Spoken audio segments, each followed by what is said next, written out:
Imagine for a second that you have an itch on your leg. What happens next?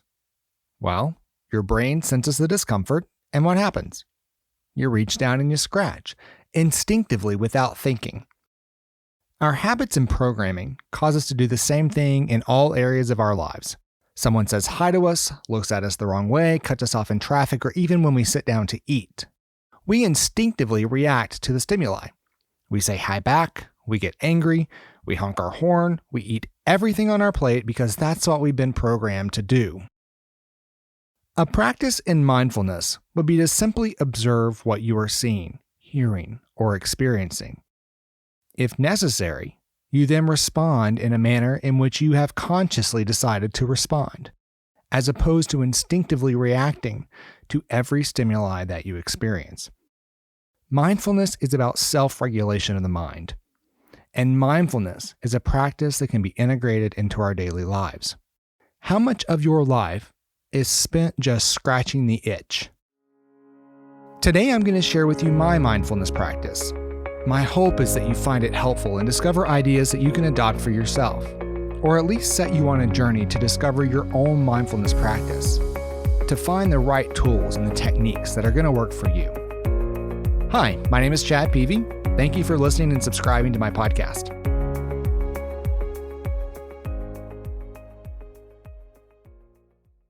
Before we get going, I have a little confession. Every time I go down this mindfulness path, I start feeling a little too hippy-dippy. I grew up in the South, in Arkansas. I moved to Austin, Texas for graduate school, where the idea of mindfulness is much more common. Truth is, a mindfulness practice sometimes feel like I've fallen into a web of tie-dye and beaded bracelets. For me, it can get a little too woo-woo.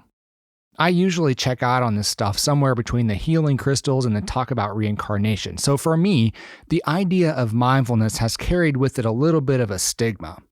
If that's you, I get it. I really do. If you share my skepticism, then I just want to ask you to hear me out today. As a fellow skeptic, I understand the resistance, but just go with me for the next few minutes. What finally got me to buy into the idea of mindfulness has been the benefits that I've seen in my life firsthand. Mindfulness is a path I've been on and off of for much of my adult life. I finally resolved to the fact that, as too far out there some of the mindfulness ideas may go, the benefits, particularly the 4 practices I'm going to share with you today, are just too powerful for me to ignore. So let's start by answering the question, what is mindfulness? Being mindful is about having a degree of control over your mind so that your mind is your companion, not your enemy. Being mindful is about not falling victim to the whims of your emotions. Being mindful is about putting yourself in the driver's seat of your thoughts, not being driven by them. If you start doing research in mindfulness, you're going to find that there are many schools of thought around that word. From an expression of gratitude to being present with the people around you to not being on your phone.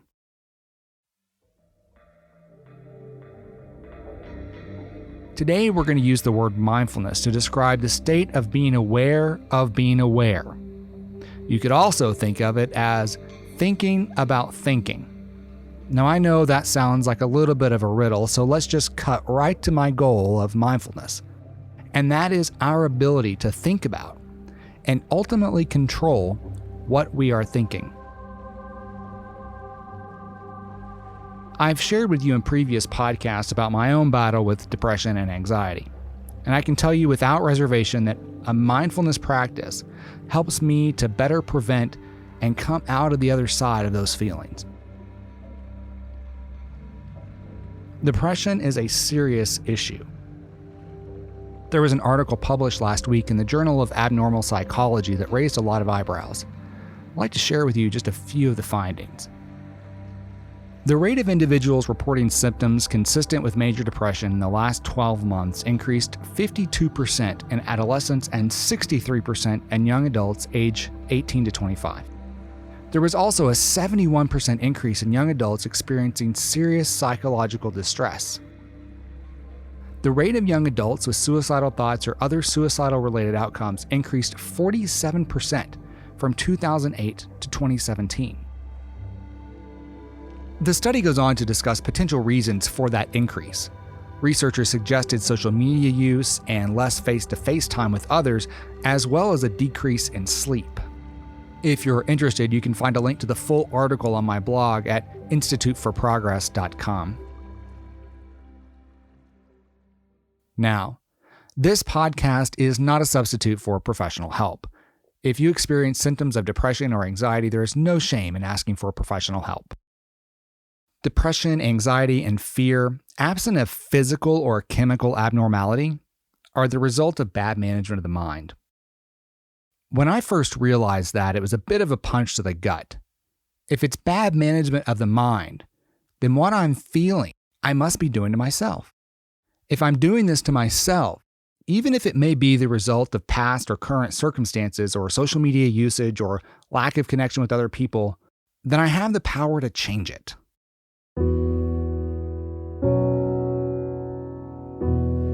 Acknowledging that I have that power, realizing that what I'm feeling is a management issue, gives me a feeling of control that I find quite satisfying. Because feeling depressed or anxious, then coupled with the idea that there is nothing I can do about it, that only perpetuates those feelings of helplessness and hopelessness. So acknowledging that number one, it will pass, and number two, that I can do something about it, gives me back my power. And so to me, a practice in mindfulness empowers me. Even when I'm feeling down, I know there are steps I can take to feel better. I know that a practice in mindfulness helps me because when I'm in practice, I feel better. It's even more obvious to me when I stop my practice. It's like I forget that the reason I'm feeling good is because of the practice itself. It's like when you lose a little weight and you think, oh, I can just eat this cheeseburger now, it's fine. No, step away from the cheeseburger, sir. And so while I may sometimes veer in and out of the lane of mindfulness, there's no doubt that a consistent practice of mindfulness is beneficial.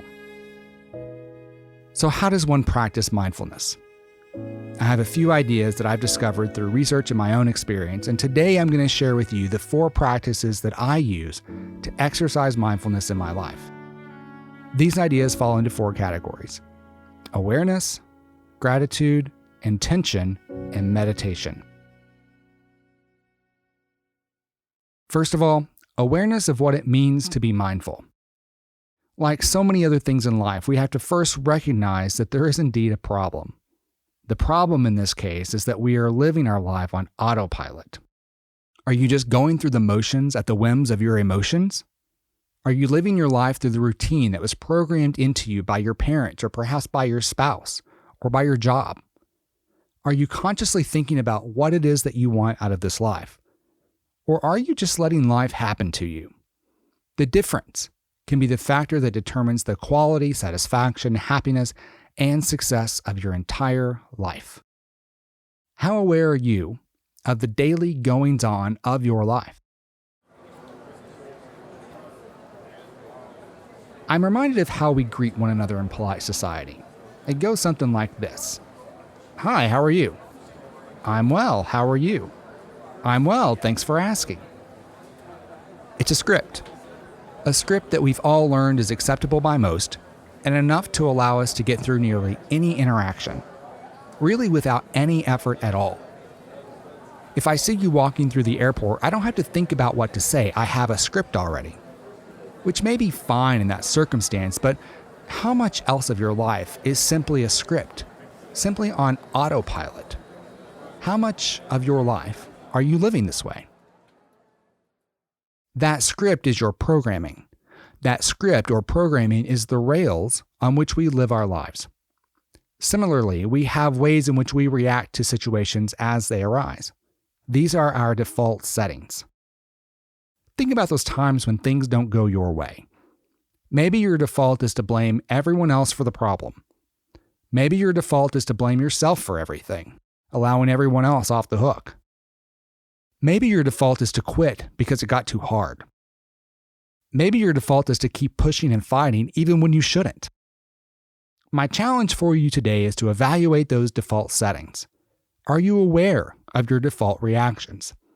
Are you aware of how much of your life is reactions rather than a conscious and intentional response? For me, I have a tendency to take on too much responsibility for any given situation. I too easily let other people off the hook for their behavior. This came up in therapy once. Well, more than once. Through my own journey of self-discovery, I learned that I likely take on too much responsibility for a situation because of something called the narcissistic defense mechanism. It sounds like a terrible thing to have, doesn't it? Just the name is horrible. Now, I'm not a psychologist, but the way I understand this idea is that when I was young, I picked up on the idea from my mom or dad or both that my needs or wants were a burden to them. At some point, I began to believe that what I wanted or needed was too much for them to handle because they already had enough to handle without me adding on top of their already existing problems. My perception was that they had too much to handle and could not handle any more, specifically me asking or demanding for more. So I held on to those needs. I learned to not ask for help. I began suppressing my own desires in deference to theirs. This could have happened at a really young age, from the days of crying in the crib. I'm not exactly sure where I picked it up, but I would imagine it's a culmination of many instances over many years that led to this type of programming. It's not hard to see how this would show up for me as an adult. I don't reach out to people for help even when I know I should. I don't trust other people to do things for me because I make excuses for them as to why they are unwilling, unable, or simply incompetent to deliver for me. I don't lean on people emotionally. For me, that's too much of a burden to put on someone. In reality, though, we are social creatures. We were made to rely on one another. We have survived because we relied on one another. To work through it, I have to be aware that it's happening. I have to make more of an effort to lean on and rely on other people. I'm learning that it's a bit of a balancing act. Sometimes I find myself relying too much or leaning emotionally, perhaps earlier in a relationship than the other person is ready for. Sometimes it gets a little awkward, but awareness is a practice. It's a work in progress. My second mindfulness practice is gratitude. And not just gratitude for stuff or things, but gratitude for all the facets of my life, even the stuff I don't like. Gratitude for the roof over my head, the food that I eat, the people in my life, the breath that I take. But also gratitude for the challenges I'm faced with and my ability to learn and grow from them. Particularly at this time of year, tax time.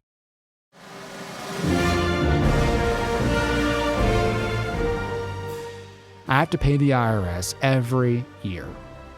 Instead of complaining about it, I prefer to express gratitude that I had a great year, that I have the money to pay the tax bill, and that I'm fulfilling my obligation as a citizen.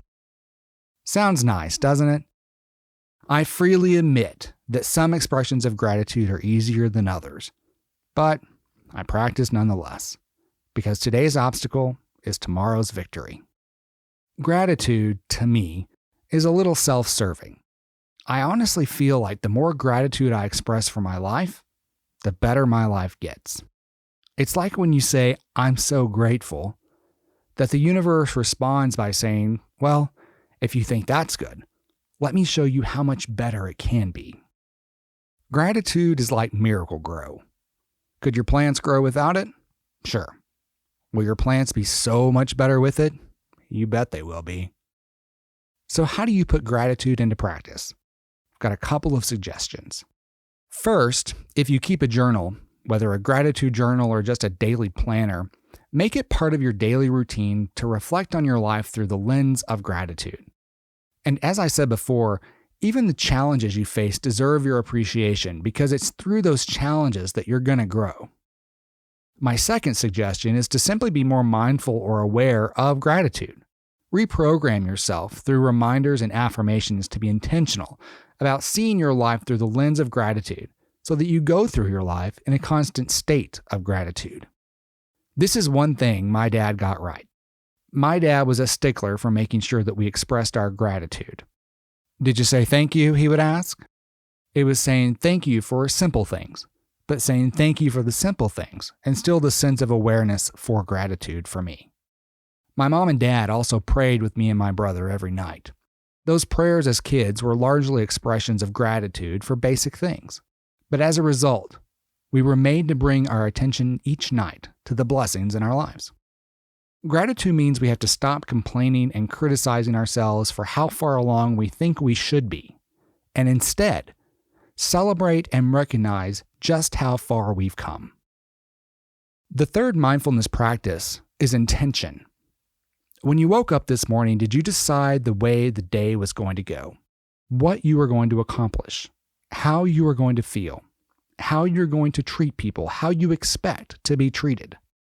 Our intentions are how we take our life off of autopilot and put our own hand on the controls. Will there be bumps in the road? Yeah, there are going to be bumps in the road. But nonetheless, we are the ones driving. We determine when and how much we swerve. We determine how fast, how slow, and when to stop. We have a destination, and we are intentionally putting pavement behind us to get there. I have very successful clients who tell me that this was the thing that changed the game for them. One client reported to me an increase of 30% in her business when she started integrating this idea into her life. Instead of letting the day drag you and push you around, you determine what today will look like. So how do you put intention into practice? Well, if you're already journaling, keep it there. Every day, ask yourself those questions I've asked you here. How is today going to go? What am I going to accomplish today? How am I going to feel today? How will I treat people today? How do I expect to be treated today? Who will I be today? Be aware of where you want your day to go. When you're not doing what you intended, you're widening the gap between where you are and where you want to be. A lack of intention not only widens that gap, but it ignores that the gap itself can be traversed.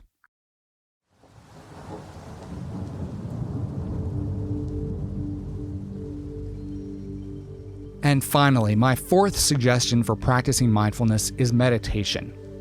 There is so much literature and so many tools in the marketplace that can be a resource for you on this topic. And because of that, I'm only going to share with you my own meditation practice and encourage you to go out and develop your own practice.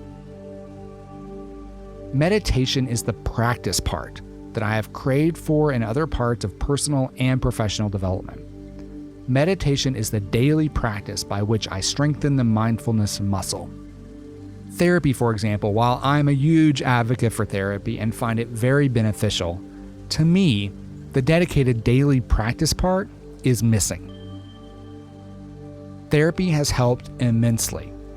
Therapy helps me connect the dots between what I went through as a kid and how that has impacted my life as an adult. Meditation, though, I believe has been the most beneficial, immediate source of mental relief for me. Maybe it stems from the nightly prayers with my family, but I need something to do every day. That type of habitual practice in my life has been very helpful. I like meditation because it stills my mind. It's the practice of letting your mind go, but not so that it can run wild, but so that you can slow it down. It helps me let go of unuseful thoughts and keep my past and future self from overwhelming my present self. Now, full disclosure, I'm a baby yogi. My practice is so simple. But the fact that it's so simple and yields an exponential return for me hopefully encourages you to start your own practice.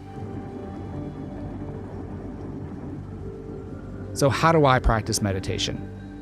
If I've fallen out of practice, which sometimes happens because I'm not perfect, or if I were just starting my meditation practice, then I would use a tool like the apps Calm or 10% Happier. These are guided meditation apps that will help you focus your mind. They will gently remind you where to focus your attention as you meditate. If I'm in practice, I will meditate without the app. I begin by sitting comfortably with my back straight, my legs crossed, and my hands resting on my knees or in my lap. I close my eyes and begin to breathe deeply. I bring my focus to my breath, in and out. I do my best to just focus on the breath. Sometimes I can focus just on the breath for a full in and out sequence, and sometimes I can't. When I become aware of my mind drifting into thoughts about anything other than the in and out of my breath, I have this visual in my head of my hand gently nudging the thought along. I don't beat myself up about it. I don't punish myself for it in any way. I simply let the thought go and return my focus to the breath. Close to the beginning of my meditation practice, I will do a body scan in my mind. I start at the top of my head and work my way down to the bottom of my feet, checking in with every limb and every portion of my body. I'm not making any judgments when I do this. I'm just becoming aware of my body. I do my best to relax each part of me as I think through this body scan. Relax my forehead. Relax my jaw. Relax my tongue. Drop the shoulders. I honestly don't know how long my body scan lasts. I've never looked at the clock to see, but once I'm through it, I return to my breath, focusing on in and out. The length of my sessions depend on how practiced I am in my meditation at the time. If I'm just getting back into it, I start with 5 minutes. If I'm really practiced, then I'll go closer to 30 minutes. If meditation is new to you, if you're just starting out, that 5 minutes is going to feel like an eternity. But just stay focused on your breath. You can do anything for 5 minutes. As I mentioned, I'm a baby yogi. I am no expert on meditation, but I am an advocate for the practice. In your own research, you'll find that the meditation is where some of the more woo-woo stuff that I mentioned earlier, that starts to show up.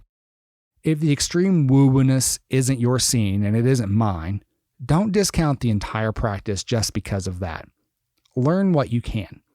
Find resources of more moderate meditative leanings. Or if it is your thing, then by all means go all in. Either way, you're going to be really glad that you did.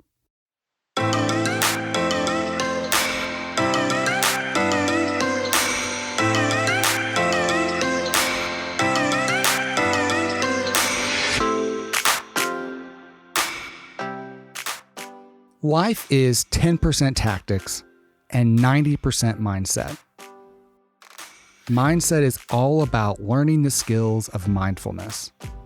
Whether you're looking to up your game in business or in life, work on your mindfulness and you're going to find happiness in both. As you develop your own practice, I want to remind you that throughout this podcast, I've consistently referred to mindfulness as a practice. Just like anything you want to get better at, you have to work at it. You have to set aside time in your day to do the work. When you first started to walk, you fell a lot. When you first begin your mindfulness practice, you're going to fall a lot. Do you know how weird typing is? Have you ever thought about it? Do you remember when you first started typing, it was a lot of hunt and peck, a lot of mistakes, but you kept practicing and eventually you got better. If you're like me, I still wear out the backspace button, but I'm better than I was when I started. There are times when I meditate that I can't focus on my breath for the life of me. There are days that all I can come up with to be thankful for is being alive. There are days that I forget to set my intention. There are days where, I admit, I just go through the motions. Your mindfulness practice will be full of opportunities for improvement and practice. So be kind to yourself, honor your journey, and remember, you are worth it. It would help me so much if you would remember to subscribe to this podcast and leave a positive rating. I really appreciate it. Thanks again for listening, and until next week, I'm Chad Peavy.